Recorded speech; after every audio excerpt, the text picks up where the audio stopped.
Bom, eu sou filho de pai metalúrgico e mãe arquiteta e morador do Grande ABC, né? Então, o Grande ABC ele tem uma herança industrial muito forte, né? De fábricas, fabril e tal. E durante toda a minha formação foi muito natural que eu fosse sempre orientado a trabalhar na indústria, trabalhar enfim, em fábricas, alguma coisa do tipo. Tanto que eu fui fazer um técnico em logística, fui fazer administração de empresas, né, durante a faculdade e tal. Mas por outro lado, dentro de casa eu tive muito estímulo criativo, né? A minha mãe, é, quando nós somos em 3 filhos, quando nasceu o terceiro filho, que sou o mais novo dos 3, ela abriu mão da profissão dela para cuidar dos 3 filhos. E aí ela, por ter uma veia criativa natural, ela sempre estimulou a gente com pintura, bordado, cerâmica, com N coisas criativas. Então isso sempre fez parte do meu repertório pessoal, assim, como hobby. Eu lembro literalmente, por mais clichê que pareça, eu lembro literalmente de pequeno, meu hobby era desenhar bandeiras, desenhar coisa do tipo.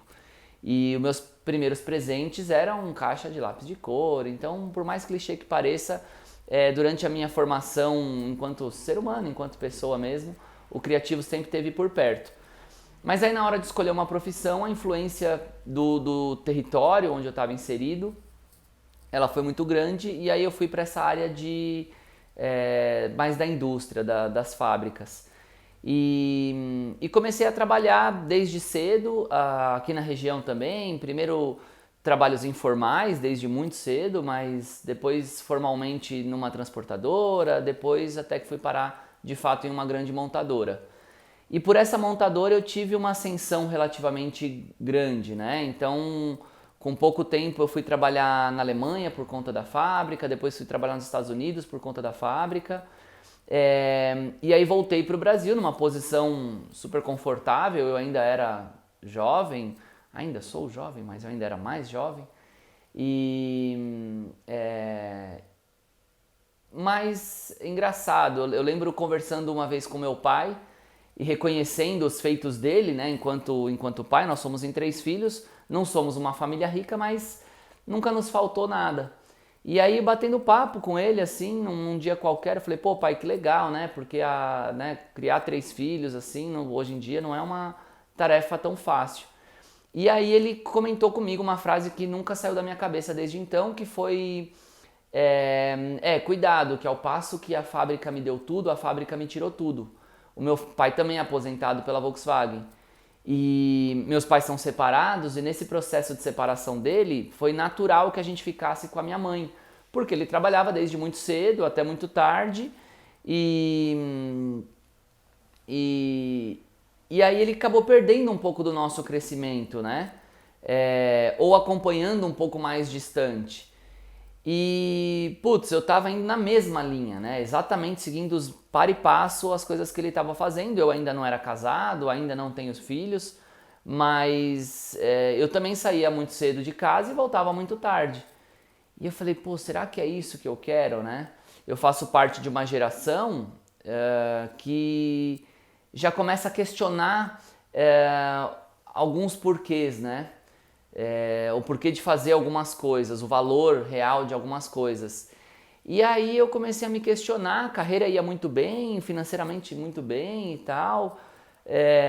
Eu falei, pô, mas pra que eu tô fazendo isso, né? Qual que é a minha missão no planeta? Será que é isso mesmo, né? A fábrica é um organismo tão grande que eu brincava que se eu parasse de ir na fábrica de repente ia demorar uns 6 meses para eles notarem. De tão importante que eu era, por outro lado, né? Eram, sei lá, 20 mil pessoas passando pela fábrica todo dia. E aí eu comecei a falar, puxa, talvez não seja para isso que eu vim nesse planeta, né? Não é esse o meu legado. E aí eu falei, tá bom, então o que eu gosto de fazer? O que eu quero fazer? E aí eu falei, eu gosto da criatividade, né? Eu gostava, o que era meu hobby? O que eu fazia quando menor que me dava um baita prazer? Eu falei, eu gostava de pintar. E aí eu falei, então talvez seja isso que eu queira fazer. E nessas andanças ali de criança e adolescente, em dado momento eu cruzei com várias pessoas que escolheram isso para a vida delas, né? E aí tinha o lance da grama do vizinho. Era eu olhando esses meus amigos que escolheram manter-se artistas e estavam felizes produzindo, ou eu olhava para eles felizes produzindo e tal. E talvez eles olhassem para mim e falassem, olha lá, o Tomás com estabilidade, com, sei lá, com apartamento, com algumas coisas materiais, enfim. E aí foi quando eu falei, tá, talvez seja isso que eu queira fazer. Voltei a acessar esses vários amigos artistas e a ideia inicial era um ateliê coletivo, né? Porque talvez eu quisesse voltar a fazer alguma coisa. E aí o meu lado burocrata, eu trabalhava com gestão de projetos na engenharia, na Volkswagen, eu era gerente de projetos. E aí meu lado burocrata falou, deixa eu fazer um plano de negócios para esse tal desse ateliê e ver se isso funciona ou não. E aí, putz, vi que tinha espaço, eu moro ainda no ABC, né? Então a ideia inicialmente era montar esse ateliê coletivo aqui no ABC. Visitei tudo quanto era espaço aqui em São Paulo e Rio de Janeiro principalmente. E aí fui montando um plano de negócios, né? Meu lado burocrata falou, não, deixa eu fazer um plano robusto e tal, para ver se tem espaço para um ateliê dessa forma. E aí, pô, legal, esse ateliê a gente divide assim, aí de repente, não, mas aí a gente precisa de um espaço expositivo, porque como é que a gente vai apresentar as produções do ateliê? E aí sai um ateliê e ganha um espaço positivo. Ah, mas se tiver um espaço positivo, precisa de um escritório, porque quem vai receber as pessoas? Aí sai um outro ateliê, entra um escritório. Aí, mas se tiver um espaço positivo, um escritório, precisa de um acervo para guardar as produções. E aí sai outro ateliê e dali a pouco, o que era o ateliê coletivo, ele acabou nascendo como uma galeria. Então esse foi um pouco do percurso, desde a minha formação até surgir a galeria de fato. E aí quando surgiu a galeria de fato, a gente entendeu que ela tinha um perfil um pouco diferente das galerias tradicionais, por uma série de fatores, entre elas estar afastado geograficamente do grande centro de circulação de artes. E já faz 9 anos, quase 9 anos, o projeto tem 9 anos, a galeria tem 8 anos e meio mais ou menos, porque teve o tempo de pesquisa, encontrar o imóvel, reformar o imóvel, enfim. E desde então que a gente está atuando dessa forma um pouquinho diferente das galerias tradicionais.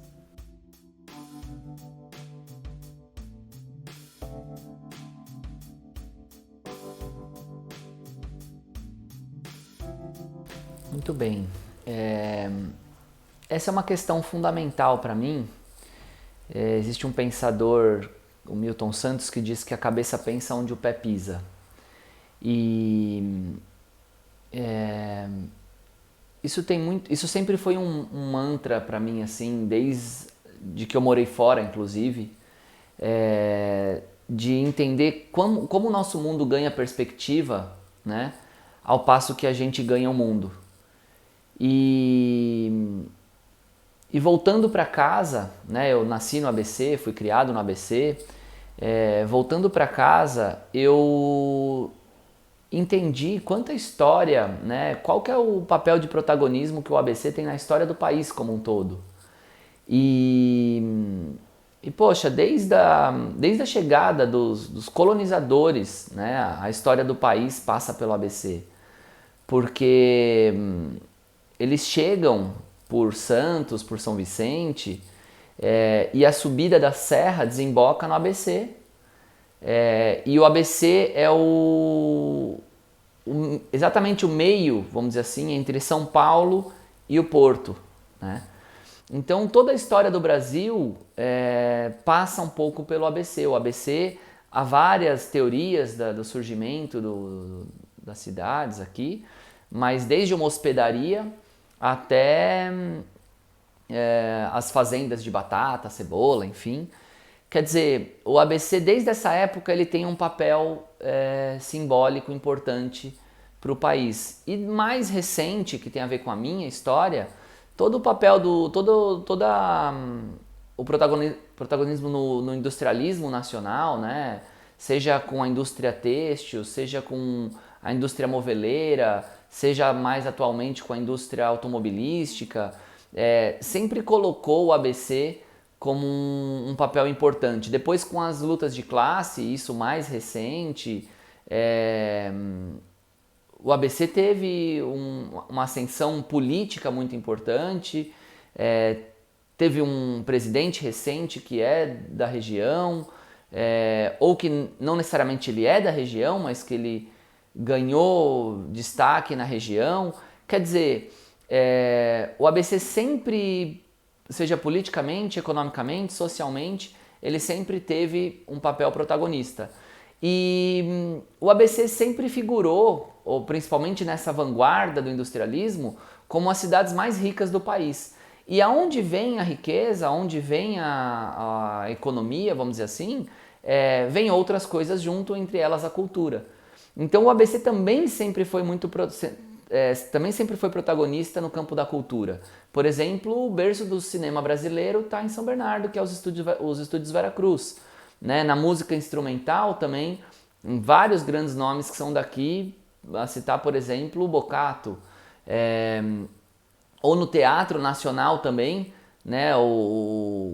Talvez um grande eixo motriz do Teatro Nacional foi o ABC. Aqui em São Bernardo a gente tem dezenas de teatros, né? Hoje, infelizmente, num estado ruim de conservação, mas já foi auge, né? Já foi polo produtor de teatro de ponta. E entre vários outros, né? Por exemplo, nos movimentos de contracultura da mesma forma.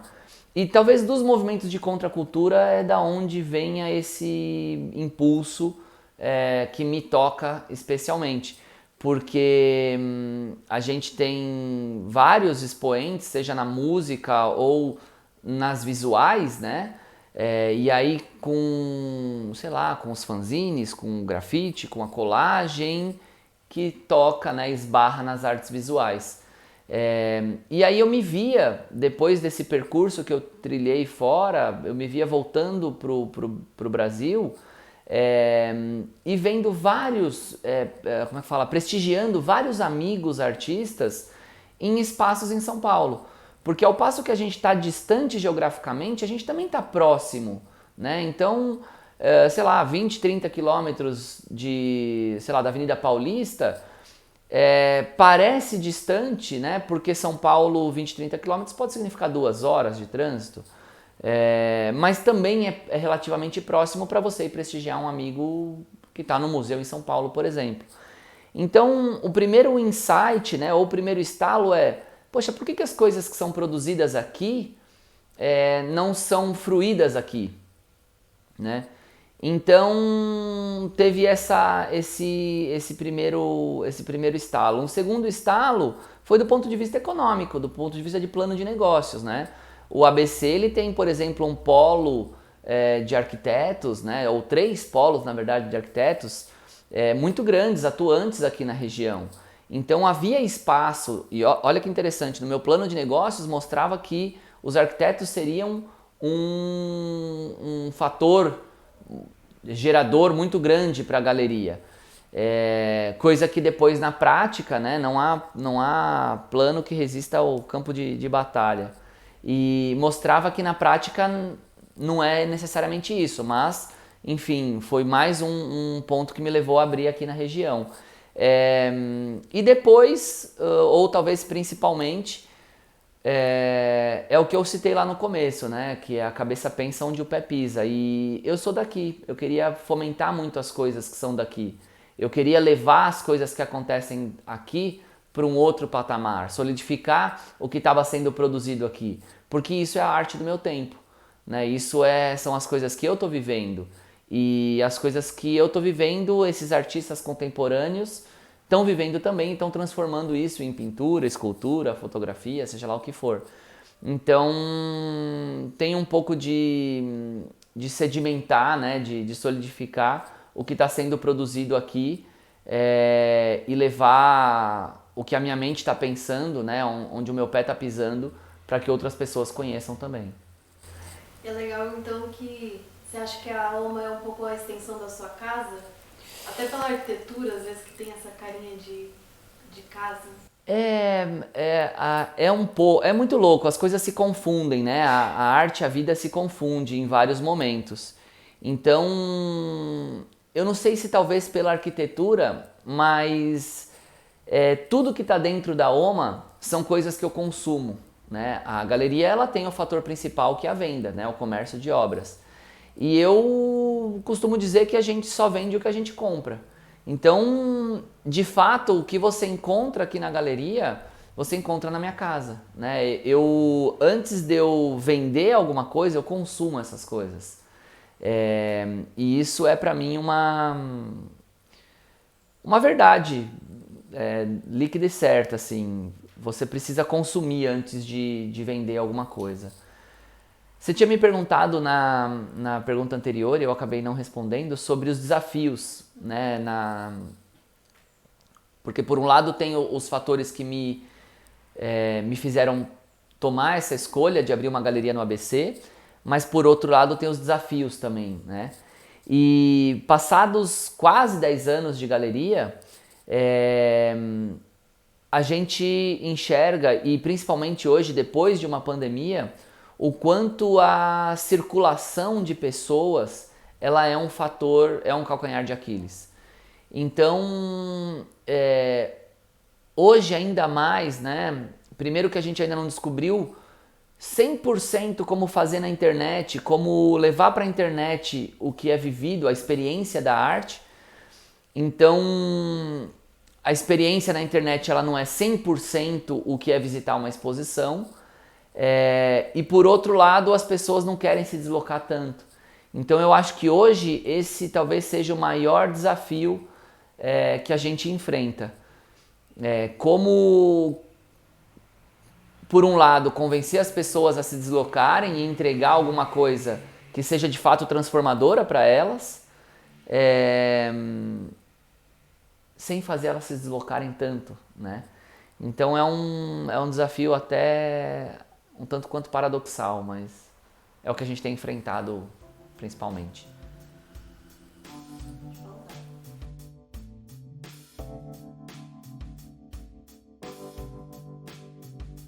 Primeiro que nós somos a primeira galeria da região, então há 9 anos atrás não havia qualquer outro espaço privado de promoção de artes visuais em todo o ABC, né?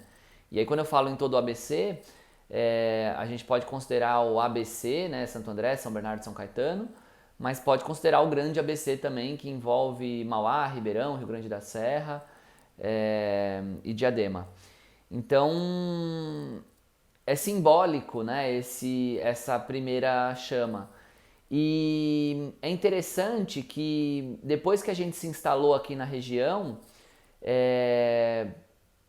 pouco tempo depois abriu um ateliê de um fotógrafo na Rua de Baixo, que é do Henrique Ribeiro. E aí pouco tempo depois também abriu um ateliê na frente quase da OMA, que é a Casa 7. E aí pouco tempo depois abriu uma galeria em um shopping aqui da cidade, que é um artista que toca, o Beto Damasceno. E aí pouco tempo depois também o Luiz Prieto em São Caetano e etc, etc, etc. E todas as pessoas que circulavam, né, ou circulam pela OMA. Então, de fato a gente trouxe, né, virou um pouco o foco de luz ali para o que estava acontecendo no ABC. E isso ficou mais notável para mim ainda quando a galeria passou a circular nos principais meios de fruição ali das artes visuais, que hoje são as feiras de arte. Então nós íamos para as primeiras feiras de arte, isso talvez há 4 ou 5 anos atrás, 5 anos atrás, ou mais até, 6 anos atrás, por aí, 7, não me lembro. E eu levava, né, como uma galeria São Bernardo do Campo. E aí as pessoas olhavam aquilo e faziam, pera, mas uma galeria, vocês não são de... E estava escrito, né, logo abaixo, São Bernardo. Então as pessoas já começavam a associar, sim, nós somos de São Bernardo. Ou o contrário, eles diziam São Bernardo do Campo, pera, São Bernardo do Campo eu vi alguma coisa, tem lá a Oma Galeria. Né? Então eu comecei a perceber o quanto que essa descentralização geográfica era um fator preponderante para as pessoas também, de descobrir algo que estava além, né, ali do eixo principal de circulação de artes visuais, pelo menos. E isso é interessante porque vai dando espaço, né, vai abrindo a porta e o caminho para pessoas que vêm junto da gente. Né? Então vários artistas da região começaram a buscar os seus próprios espaços em outras galerias, em outros ateliês, em outros espaços alternativos, enfim, e foram conseguindo, né, esses espaços. E o nosso papel, a gente foi entendendo esse nosso papel de abrir caminho, não só como um papel de abrir caminho, mas como de preparar essas pessoas para dar esses próximos passos. Então a galeria criou, por exemplo, o Laboratório de Artes Visuais, né, que é uma iniciativa que a gente mantém, ela foi pausada só na pandemia por motivos óbvios, mas que a gente mantém de formação de público. Então eu não acredito muito em atuar só na ponta final, né, de dar visibilidade sem ter preparado essa pessoa para assumir o ônus e o bônus dessa visibilidade, né? Então o laboratório é uma coisa que atua na outra ponta, formando artistas, né, ou profissionalizando a atuação desses artistas, e principalmente por um laboratório acontecer dentro de uma galeria, a gente não fica restrito ao papel da poética do trabalho, né? A gente fala sim muito sobre poética, criação, criatividade, mas a gente fala muito sobre gestão de carreira, sobre estratégia, sobre planejamento, né, sobre mercado. E isso eu fui vendo que vários artistas que passaram pelo nosso laboratório, não que seja mérito exclusivo do laboratório, não é isso que eu quero deixar aqui, não é essa impressão que eu quero deixar aqui, o mérito é dos artistas, mas sem dúvida a gente é uma gotinha dentro desse repertório todo que eles vão criando. E conseguindo espaços, entrando nos salões, ganhando prêmios, participando de feiras com outras galerias, fazendo exposições em outras galerias. E isso de fato é uma construção de legado, né? Isso é de fato influenciar uma geração de artistas, né, que está por vir. Então, passados 10 anos, a Oma Galeria já está no currículo de muitos desses artistas. Né? E isso eu vejo que é um papel de transformação, porque a carreira de um jovem artista ela é muito pautada pelo próximo passo. Parece que uma coisa que acontece hoje dá espaço para ele dar o próximo passo. E aí acontece alguma coisa, ele dá o próximo passo. E aí acontece alguma coisa, ele dá o próximo passo. E até que ele não consiga uma margem grande, né, de N coisas, seja de dinheiro, seja de produção, né, de um corpo de obras e etc, ele não consegue planejar os próximos passos. Então, atuar nessa ponta com jovens artistas é sempre o próximo passo e o próximo passo e o próximo passo. E a gente está empurrando esses artistas para os próximos passos. E hoje eu vejo que alguns artistas, né, principalmente os artistas que têm uma relação formal com a galeria, hoje conseguem planejar os próximos passos, né? E então eu acho que o nosso principal legado é influenciar toda uma geração de artistas que eu tenho chamado de a geração ABC, né? Porque existem gerações anteriores à minha que são, muito proeminentes, né? Tem nomes muito grandes vindos do ABC, por exemplo, o Sassilotto, que é uma geração. Por exemplo, a Sandra Cinto, que é uma outra geração depois do Sassilotto, e agora uma geração, né, essa geração ABC, que talvez seja uma geração junto, mas um pouco depois da geração da Sandra Cinto, que são todas essas jovens e jovens artistas que estão vindo junto com a OMA e junto comigo, consolidando a geração ABC. Eu sempre tive para mim, né, até como uma visão de política pública, embora a galeria seja um ente privado, né, é, de que a nossa herança nos obriga a ter que atuar na ponta do equilíbrio, né? E é urgente que a gente faça isso. Só que fazer só isso, você força um equilíbrio, você não gera um equilíbrio de fato. Porque muitas vezes você joga algumas pessoas numa fogueira, né? Ou na jaula com leões. E elas não são leões ainda, elas não estão preparadas para esse momento. Então, uma política pública, né? Embora eu não esteja aqui fazendo política pública, mas ela só é eficiente se ela atua nas duas pontas, ou quiçá nas duas pontas e no meio, né? Então ela força um equilíbrio, mas ela prepara ações de base para que essa base em algum momento encontre o equilíbrio, né? E aí a gente tem uma estabilidade, tem uma equidade, tem equilíbrio e tem outras coisas. Então, sobre todos os aspectos, a gente tenta buscar esses equilíbrios nas ações que a gente faz. Então, por exemplo, eu citei agora há pouco o Laboratório de Artes Visuais, mas tem aqui o edital de curadoria, que nos últimos 3 anos, se não me engano, foram curadoras mulheres que ganharam, né? A gente tem o edital de residência, que a vencedora também do último edital foi uma artista mulher também. O nosso laboratório, a última edição, que foi pausada por conta da pandemia, mas que a gente já se comprometeu com eles, que voltando, né, e a gente está voltando aos poucos a essas atividades presenciais, todos os convidados para o laboratório da última edição vão continuar. A gente tinha mais da metade de participantes mulheres. A gente tinha praticamente metade dos participantes artistas negros, né? A gente tinha vários representantes LGBTQIA+. Então, é um pouco de atuar na base e preparar essas pessoas para assumirem lugares tais e não jogá-los nesses lugares tais sem que talvez o trabalho tivesse pronto ainda.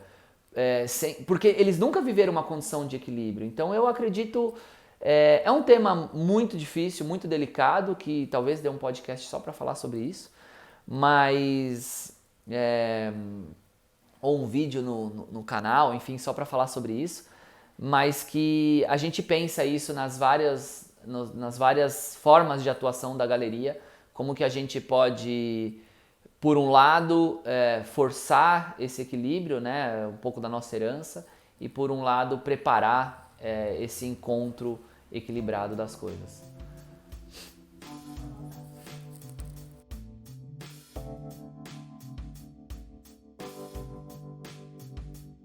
São projetos que eu tenho muito prazer de fazer, né? E embora eles não tenham necessariamente um viés econômico para a galeria.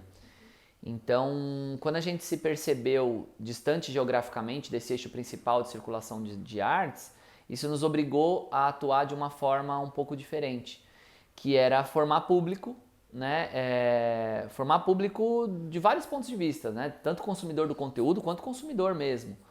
Porque teria-se um desafio de fazer as pessoas atravessarem a cidade, né, ou virem de uma cidade para outra, porque a gente está em outra cidade, para consumir obras. E aí foi então que eu percebi na minha pesquisa que as pessoas vão aonde tem a circulação dos artistas, né? E aí foi natural que surgisse o OMA Cultural, que é um braço da galeria que faz ações específicas para o circuito de artes visuais. Então, não necessariamente só para artistas, mas para curadores, para críticos, para, enfim, atores desse circuito, né? E aí tem lá os diálogos, tem, sei lá, workshops, palestras, tem uma série de ações que a gente faz regularmente, todas elas gratuitas, e para gerar essa circulação das pessoas aqui no nosso espaço. E o Oma Educação, como o próprio nome sugere, ele atua com instituições de ensino das mais variadas, né, desde o pré-alfabetizado até o pós-graduado, traduzindo um pouco do conteúdo que a gente produz aqui para essa linguagem escolar. E aí já recebemos, por exemplo, cursos de pós-graduação aqui dentro para falar sobre mercado de arte, e já recebemos o Infantil 1 aqui para visitar uma exposição, né? Então a galeria hoje tem uma equipe do educativo toda, que eu também me insiro nessa equipe parcialmente, mas que tem 4 pessoas, né? Tem a Letícia, tem a Jana, tem a outra Letícia Soares e o Adriano, e eu também que ajudo. Então você vê, hoje nós somos uma galeria que tem 9 pessoas trabalhando, e das 9, 4 trabalham dedicado no educativo, dado a importância que a gente tem nesse braço, né?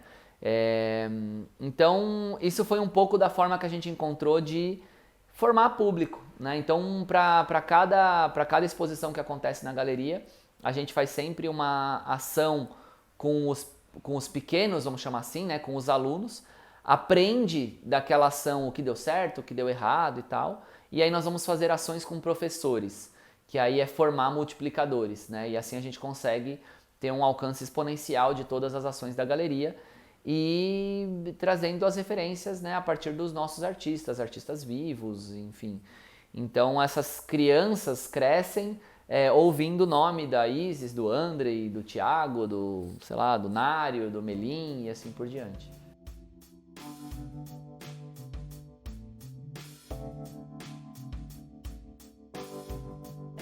Sim, é uma pergunta bem legal, que me dá um espaço bem legal para falar também da postura da galeria, né?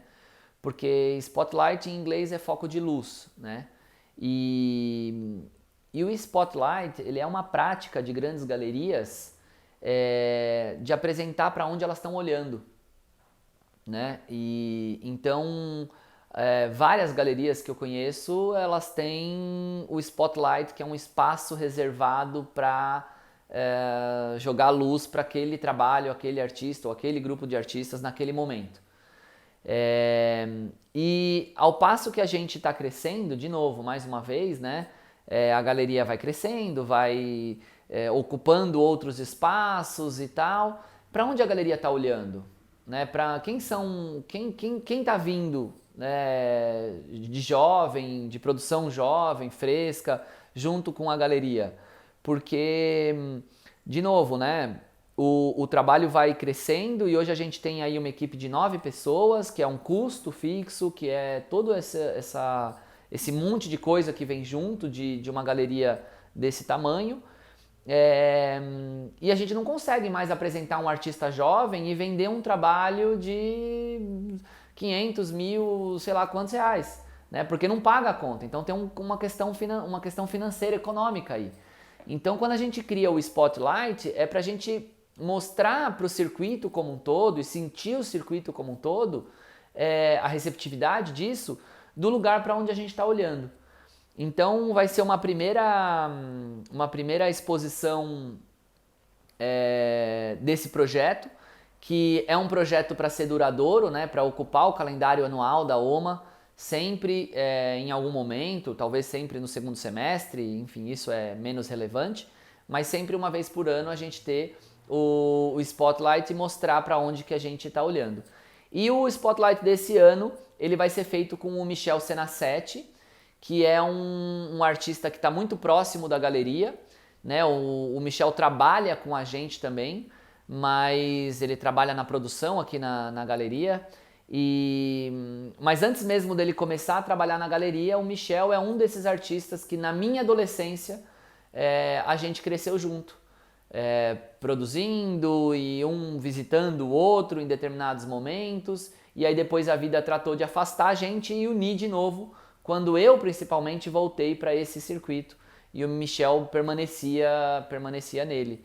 E de uns tempos para cá, né, com essa aproximação mais formal entre pessoa e galeria, eu tive a oportunidade de visitar o Michel mais vezes dentro do ateliê. Aliás, várias, incontáveis vezes dentro do ateliê, porque são incontáveis as vezes que a gente está junto.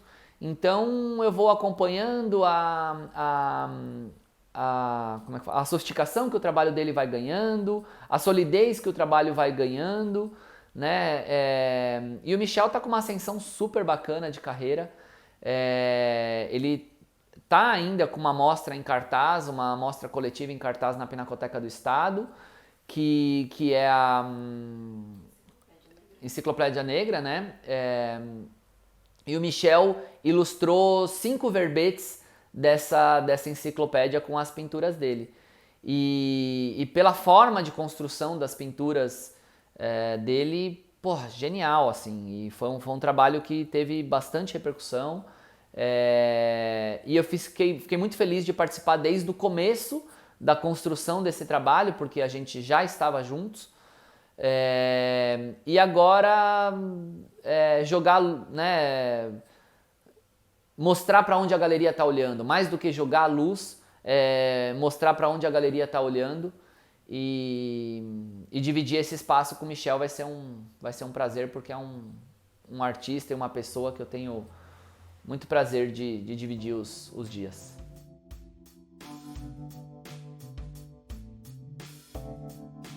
O plano principal para 2022 é um espaço novo.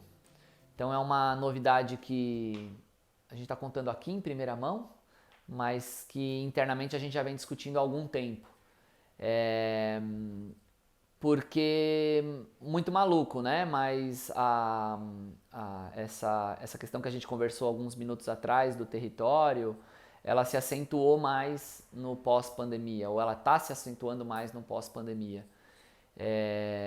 Então a gente está procurando uma forma, né, de estar mais próximo dos nossos clientes, dos nossos stakeholders como um todo, né, dos críticos, jornalistas, curadores, etc. Então a galeria está migrando, não migrando, mas ela está ampliando o seu espaço de atuação e indo com um segundo espaço mais para perto desse eixo principal de circulação, sem abandonar o local original, que é aqui onde a gente está conversando em São Bernardo. Então, para o ano que vem, a gente está buscando esse segundo espaço, e isso deve acontecer ainda no primeiro semestre, já a inauguração, né? Além disso, é a retomada 100% das atividades presenciais. Então, retomada do laboratório de artes visuais, retomada dos diálogos, retomada 100% do calendário de exposições, retomada do edital de residência, enfim, retomada de todas as atividades que a gente sempre fez e que a gente está com muita saudade de retomar de fato, de reencontrar as pessoas. Então, muita expectativa aí, bastante ansiedade para o ano que vem.